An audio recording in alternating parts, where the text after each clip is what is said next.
خودکشی کیوں حرام ہے؟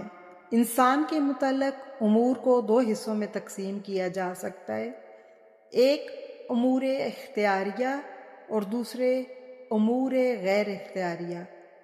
امور غیر اختیاریہ وہ ہیں جس میں انسان کا کوئی اختیار نہیں، جیسے انسان کب پیدا ہوگا، کس خاندان میں پیدا ہوگا، کس علاقے میں پیدا ہوگا وغیرہ۔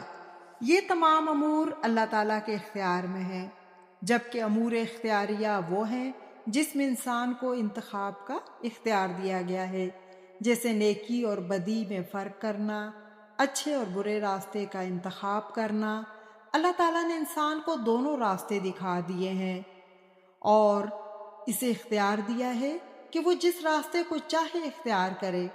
اب انسان کا وجود یعنی زندگی خود بھی امور غیر اختیاریہ میں سے ہے، کیونکہ نہ انسان نے خود کو پیدا کیا ہے اور نہ ہی اسے اپنے وجود پر مکمل اختیار حاصل ہے۔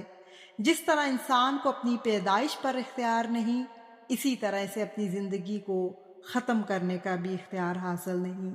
لہٰذا خودکشی دراصل ایک ایسے معاملے میں دخل اندازی ہے جو انسان کے اختیار میں نہیں، اس لیے یہ عمل ناجائز اور حرام قرار دیا گیا ہے۔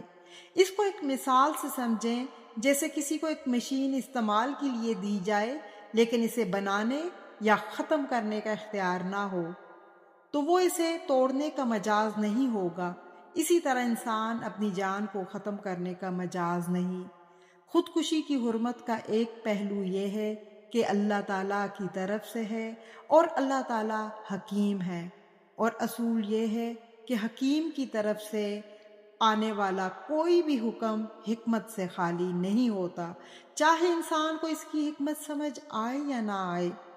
انسان نے اللہ کے ہر حکم پر عمل کرنا ہے، لہٰذا خودکشی کی حرمت میں بھی بے شمار حکمتیں پوشیدہ ہے، جیسے انسانی جان کی حفاظت، معاشرتی توازن کا قیام اور انسان کو مشکلات کے مقابلے میں صبر کرنے کا حکم۔ اس لیے خودکشی کرنا بزدلی ہے اور اسلام میں حرام ہے۔